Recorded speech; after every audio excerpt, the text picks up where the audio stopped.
주시는 생명의 말씀 욥기서 15장 14절로부터 24절까지의 말씀, 엘리바스의 비난이라는 제목의 말씀을 가지고 하나님의 말씀 15장을 통하여 봅니다. 15장 14절로부터 24절까지의 말씀 함께 봉독합니다. 사람이 어찌 깨끗하겠느냐? 여인에게서 난 자가 어찌 의롭겠느냐? 하나님은 거룩한 자들을 믿지 아니하시나니 하늘이라도 그가 보시기에 부정하거든. 하물며 악을 저지르기를 물마심같이 하는 가증하고 부패한 사람을 용납하시겠느냐? 내가 내게 보이리니 내게서 들으라. 내가 본 것을 설명하리라. 이는 곧 지혜로운 자들이 전하여 준 것이니 그들이 조상에게서 숨기지 아니하였느니라. 이 땅은 그들에게만 주셨으므로 외인은 그들 중에 왕래하지 못하였느니라. 그 말에 이르기를 악인은 그의 일평생에 고통을 당하며 포악자의 횟수는 정해졌으므로 그의 귀에는 무서운 소리가 들리고 그가 평안할 때에 멸망시키는 자가 그에게 이르리니 그가 어두운 데서 나오기를 바라지 못하고 칼날이 숨어서 기다리느니라. 그는 헤매며 음식을 구하여 이르기를 어디 있느냐 하며 흑암의 날이 가까운 줄을 스스로 아느니라. 환난과 역경이 그를 두렵게 하며 싸움을 준비한 망처럼 그를 쳐서 이기리라. 아멘. 기도하겠습니다. 하나님 아버지, 엘리바스의 권고 중에 악인을 치시는 하나님은 행한 대로 보응하시는 하나님, 두려우신 하나님, 그리고 의와 공의의 하나님을 증거합니다. 아버지, 의와 공평, 공의의 하나님 앞에 늘 의로운 삶을 살 수 있도록 우리의 심령을 바로잡아 주옵시고, 또한 바른 길을 가매도 혹여라도 욕과 같은 시험을 만난다 할 때에 그럼에도 불구하고 의 신앙을 가지고 더욱더 자신을 살펴 겸손하게 하시며, 또한 아버지, 그것을 불평하고 그것으로 인하여 낭망하는 것이 아니라 끝까지 여호와를 신앙하며 바라볼 수 있는 믿음을 허락하여 주옵소서. 욥처럼 잘 인내하고 이겨 하나님이 주시는 영광에 이를 수 있도록 우리의 삶 가운데 미련한 눈을 지혜롭게 하시고 어두운 눈을 밝히시사 주님의 빛을 보며 주님과 함께 동행함으로 그럼에도 불구하고 기쁘고 즐거우며 감사가 넘치게 하여 주옵소서. 예수님의 이름으로 기도 올려나이다. 아멘. 엘리바스는 욥에게 너무나 맹비난을 퍼붓습니다. 그래서 지금 가장 아픈 사람에게 지금도 계속 네 잘못이야. 너 절대로 온전한 사람이 없대. 내가 봤을 때는 네가 하는 행동, 네가 말하는 거 다 옳지 않아. 그렇게 어떻게 해요? 판단하면서 그렇게 가슴 아프게 이야기하고 있습니다. 이어서 계속 하나님의 말씀을 증거하는데요. 사람이 어찌 깨끗하겠느냐? 여인에게서 난 자가 어찌 의롭겠느냐? 맞습니다. 의는 하나도 없나니 한 사람도 없다.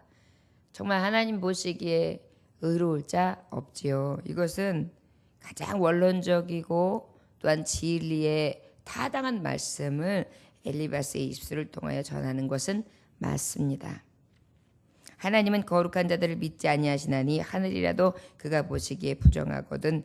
물며 악을 저지르기를 물마심같이 하는 가증하고 부패한 사람을 용납하시겠느냐.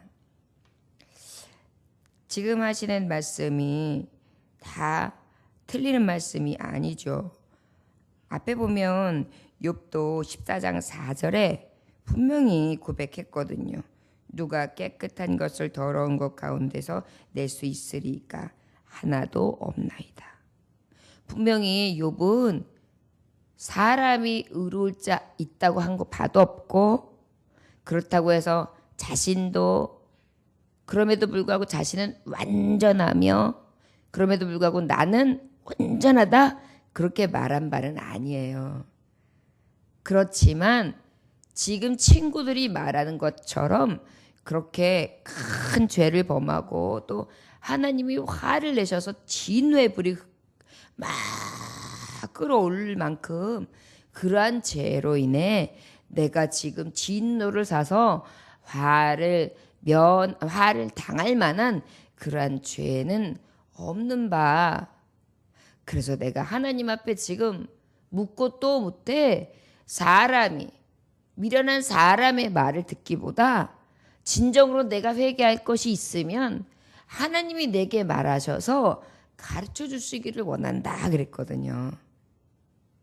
그렇기 때문에 저가 의롭다 하거나 저가 완전하다 한 바보다는 그럼에도 불구하고 내가 왜 이 화를 만나는지 그래도 하나님 앞에 온전히 살려고 애썼는데 정말 지금 낙심이 너무 커서 이 환난이 너무 힘들어서 내가 그렇게 아버지 앞에 지금 묻고 있다라는 것들이 구구절절히 표현한 바 있어요. 단지 그 하나님을 인정하고 난 다음에 자기의 처지가 너무나 힘드니까 그 처지에 대해서 낙심하는 바를 그대로 입으로 친구 앞에서 토설한 거죠. 하나님 앞에서 그 마음을 그대로 내려놓은 것이었죠. 그런데 하나님을 부정하거나 하나님을 떠난 바가 없는 욥에게 너무나 절망 가운데 있는 욥에게 지금 2번 대못을 치고 있는 거예요. 계속해서.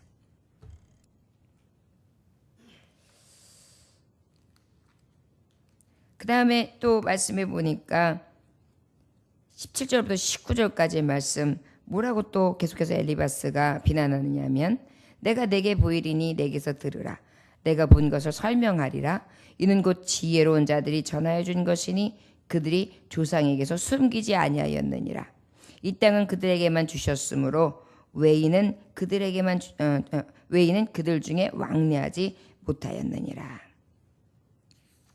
그러다 보니까 가장 내가 지금까지 들렸던 진리들, 우리가 전에 받았던 전승되어진 하나님의 율례와 법도를 들어보면 우리의 열조 지혜자들, 지금까지 하나님의 말씀을 증거했던 자들의 하나님의 들려줬던 그 진리의 말씀을 내가 전한다면 순수하게 가장 진리의 명답들을 통해 들려줬던 그러한 전통적인 이야기를 듣자 하면 이렇게 얘기하는 거예요. 그러니까 말하자면 지금까지 내려오는 지혜자들의 이야기를 빌려 얘기하자면 그렇게 얘기하는 거예요.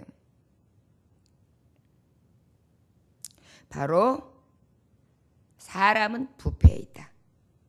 그런데 여러분 사실 그렇죠. 말씀은 바른 말씀이고 진리의 말씀이지만 이 진리의 말씀이 흘러내릴 때 과연 이 진리의 말씀을 받는 자들이 깨끗합니까? 아버지의 말씀을 받아서 돌이킨 심령도 어떻게 해요? 또다시 범죄예요. 그러다 보니까 늘 부패하고 또 부패하고 또 새롭게 하심을 입고 난 다음에 또 언젠가요? 또 부패하고. 이게 반복하거든요. 이스라엘 역사가 그랬어요. 하나님의 말씀을 받았어요. 신명기서의 말씀, 레위기서 말씀을 통하여 어떻게 했어요? 너희가 이 율례와 법도 하나님의 계명을 지켜 행하면 어떻게 했어요? 들어가도 나가도 복을 받고 떡분일거리까지 복을 받고 그 다음에 너희의 수호를 다할 것이며 부귀와 명예를 허락해 줄 것이고 너희 나라가 튼튼할 것이며 어떻게 해요? 그것이 영원히 하나님 앞에 받는 그런 복이 되리라고 말씀해 주셨어요. 그런데 사실 하나님의 말씀 가운데도 반하는 것은 그렇지 아니하면 화가 임한다고 하신 것도 맞거든요. 그러다 보니까 사실은 아버지의 말씀은 모든 사람에게 다 임했어요. 그런데 그 임하신 말씀 앞에 우리가 잘 하나님 앞에 고백하고 그 뜻대로 살다가도 어떻게 해요? 그 말씀이 흐려진 게 아니라 그 진리의 말씀이 달라진 게 아니라 사람이 부패하면서 사람이 달려지는 거예요. 우리가 종교개혁이 또 왜 일어납니까? 하나님을 믿는 종교임에도 불구하고 유일신을 믿는 종교임에도 진리를 믿는 종교임에도 불구하고 맞대요. 아버지의 말씀을 가졌으나 자꾸 변질되는 거예요.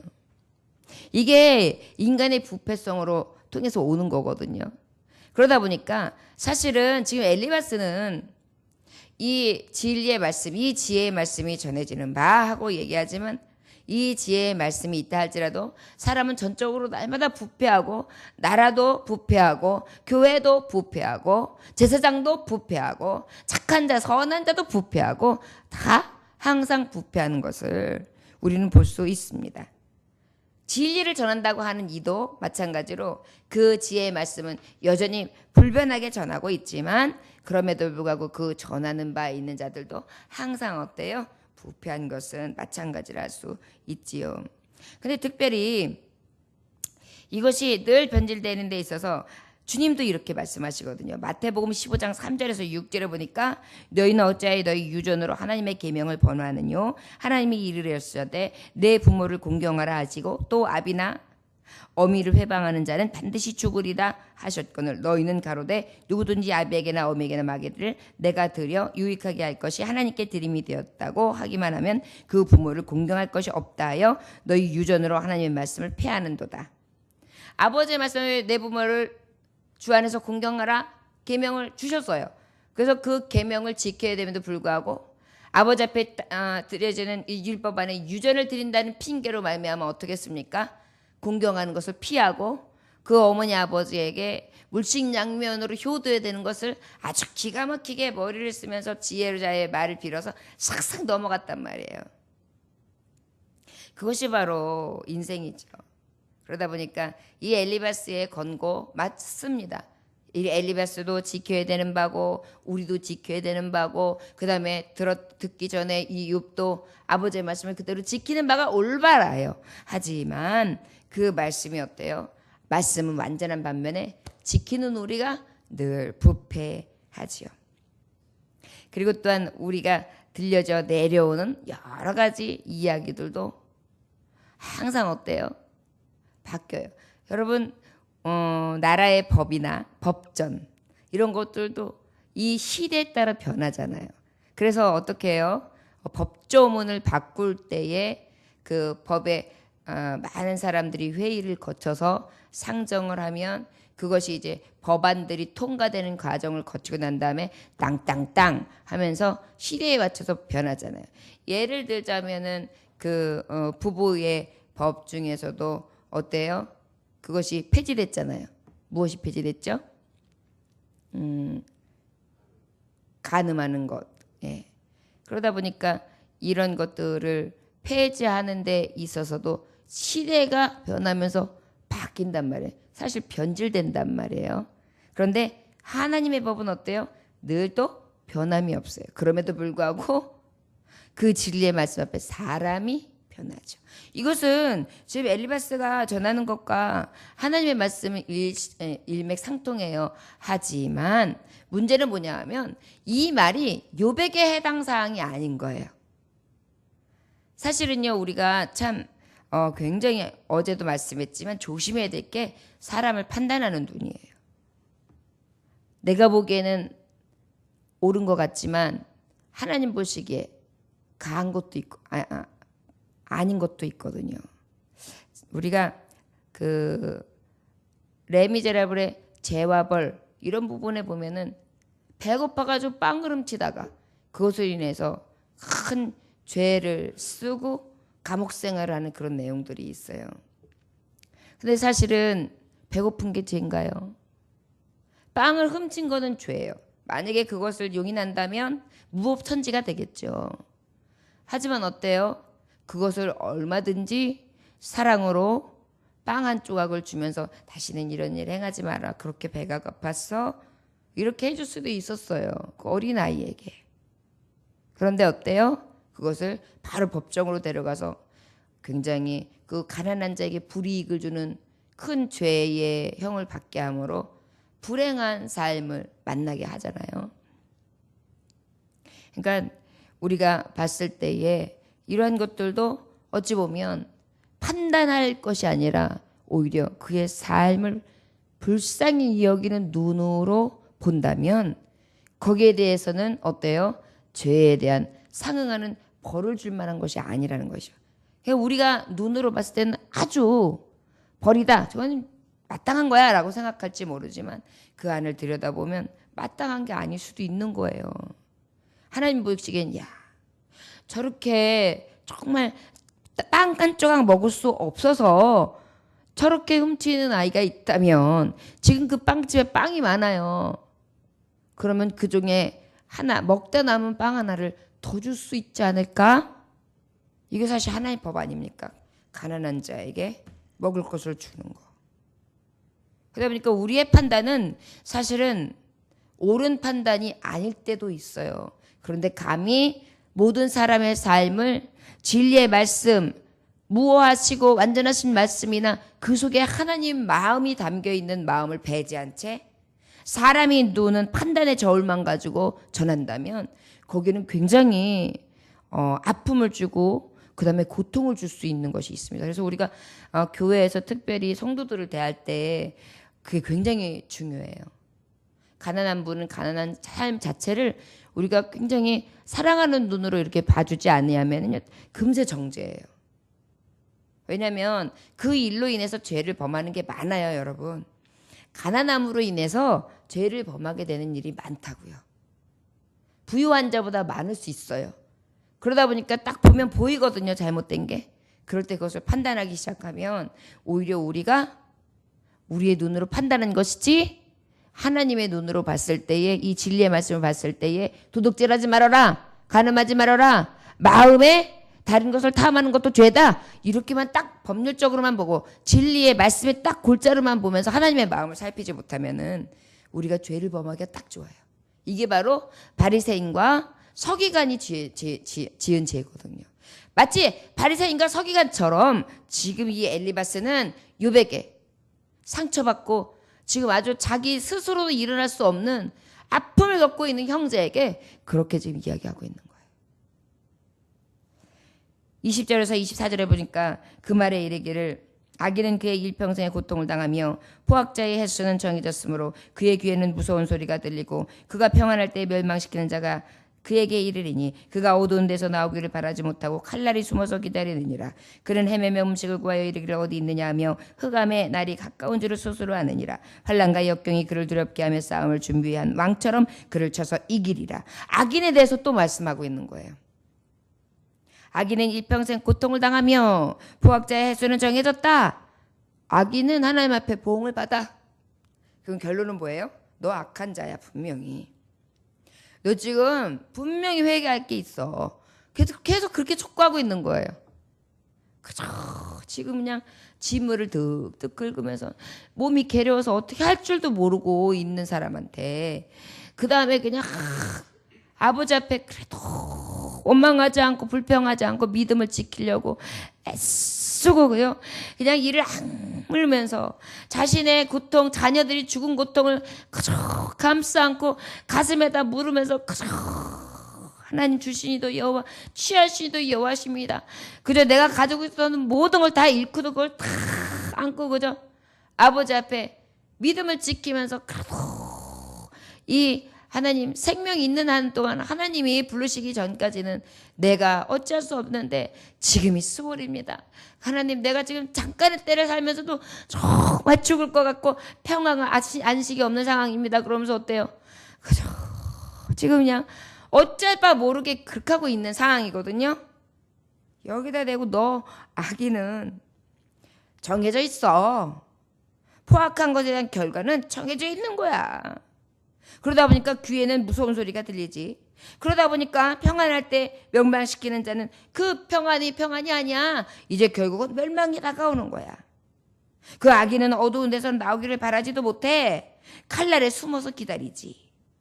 그는 헤매며 음식을 구하여 이르기를 어디 있느냐 하며 흑암의 날이 가까운 줄을 스스로 알지. 이제 캄캄한 날이 올 것을 그도 알걸. 환난과 역경이 그를 두렵게 하며 싸움을 준비한 왕처럼 그를 쳐서 이기리라. 저는 이미 이제 환난으로 고난으로 그것으로 인하여 이제 완전히 마지막 패망을 볼 것 같은 그러한 삶을 살게 되지. 그의 영화, 그의 기쁨, 그의 만족은 없어 라고 얘기해 주고 있어요. 그러니까 어때요? 지금 오히려 캄캄한 때 친구야. 너무 힘들지? 하나님의 말씀에 그래요. 전해요. 악인은 이런 결과가 있다고 한다. 이게 우리에게 주신 진리야. 혹시 그런 게 있다면 빨리 회개하자. 하나님은 회개하면 다시 회복시켜 주신다는데 혹시 그런 거 없을까? 내가 감히 이야기 안 해. 이렇게 얘기해 주는 게 옳잖아요. 만약에 권하더라도. 근데 그냥 아주 선포를 갖다가 기가 막히게 안 되면 강하게 선포하는 거예요.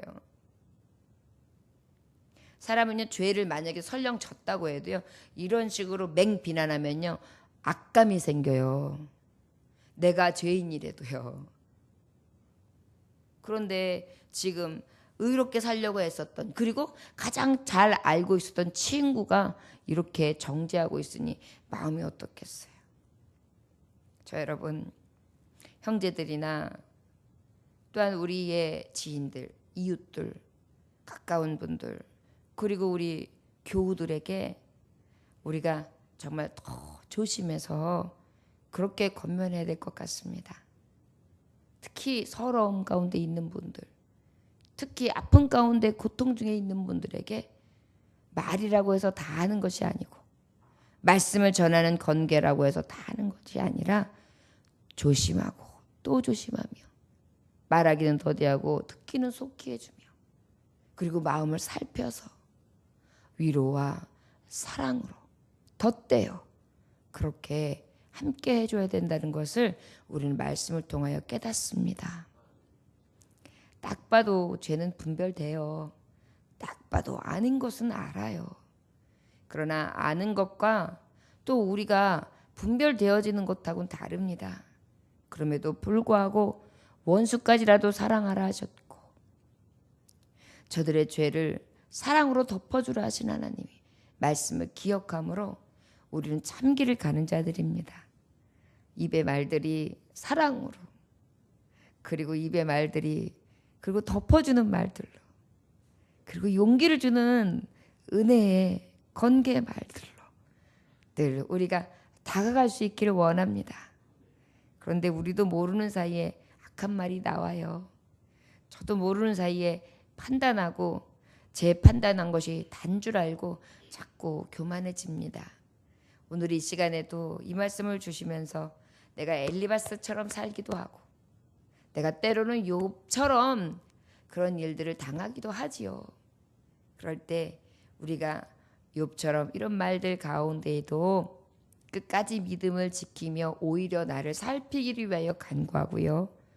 또 엘리바스와 같이 지금 이러한 말씀을 잘 알고 지키는 자라 했을 때 혹 내가 지킨다고 하여 바리새인처럼 서기관처럼 판단하고 입에 내는 것으로 인해 상처를 주고 그리고 아프게 하지 않는 그러한 의로운 종들이 되기를 위해 간구할 수 있기를 원합니다. 또 설령 누군가에게 나에게 이런 아픔을 받았다. 여러분 그것 또한 긍휼히 여기고 불쌍히 여기며 용서할 수 있기를 또한 원합니다. 왜냐하면 하나님은 나귀를 통해서도 나를 깨닫게 하시거든요. 제가 봤을 때 욥처럼 의로운 자는 이 땅에 없을 거예요. 우리 중에 없을 거예요. 그저 욥 정도를 나가기 위해서 애쓴 정도겠지요. 분명히 우리는 죄에 대해서 보응받는 것들도 많이 있을 것입니다.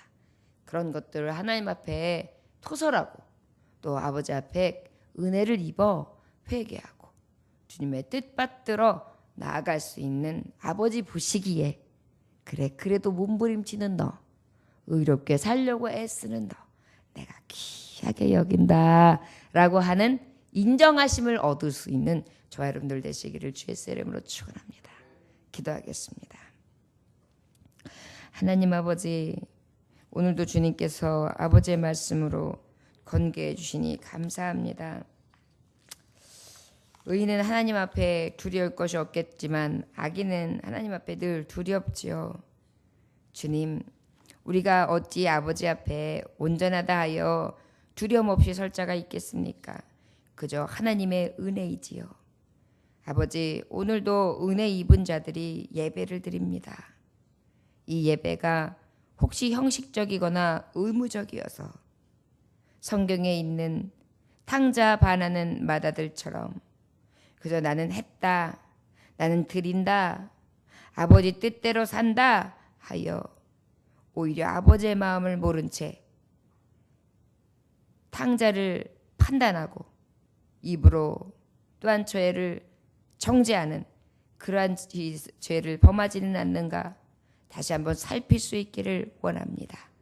주여, 오늘도 이 욥기서를 통해 우리의 완벽한 질기고 단단한 심령이 부서지게 하여 주옵시고 더욱더 겸손하게 우리의 입술도 우리의 생각도 우리의 눈도 우리의 마음도 예수님의 마음을 닮아가기 위해 애쓰고 힘쓰는 하루가 되게 하여 주옵소서.